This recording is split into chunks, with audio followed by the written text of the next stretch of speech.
Hello বন্ধুরা, সবাই কেমন আছো বলো? আশা করি খুব ভালো আছো।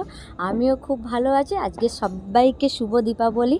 তো বন্ধুরা, আজকে চলে এসেছি, দেখো আমাদের ছাদে আমি একটু সেজেছি। তো আমাকে কেমন লাগছে প্লিজ একটু বলো। আর তাছাড়াও আমি জানি না, আমার ভালো লাগে না, তবু আমি সাজতে ভালোবাসি জানো। এই যে প্যারাশুটটা জ্বালছি, এটার দিকে দেখো একটু কীরকম লাগছে। দুজনে মিলে যে প্যারাশুটটাকে ওড়াচ্ছি, মানে এত ভালো লাগছে ধারণার বাইরে।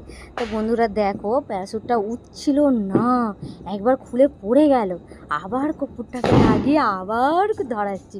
তো বন্ধুরা কেমন লাগছে একটু প্লিজ বলো। দেখো এই ছাড়ছি, এই উঠে গেছে পুরো, দেখো আমাদের বাড়ির টপকে চলে যাচ্ছে। আমি তবুও তখন ক্যামেরা সরাইনি, কীরকম লাগছে। তারপরে হাই যাচ্ছে, দেখো দেখো কিরম লাগছে বলো, তাড়াতাড়ি বলো তোমরা প্লিজ, একটু কমেন্ট করে বলো। আমাদের তো ওর বাপি আমাকে হাজার মুখ করে দিল, কারণ আমি তুলতেই পারছিলাম না, আমাকে কত কি বলে ফেললো। যাই হোক, কেমন লাগছে বলো প্লিজ কমেন্ট করে। সবাইকে শুভ দীপাবলি।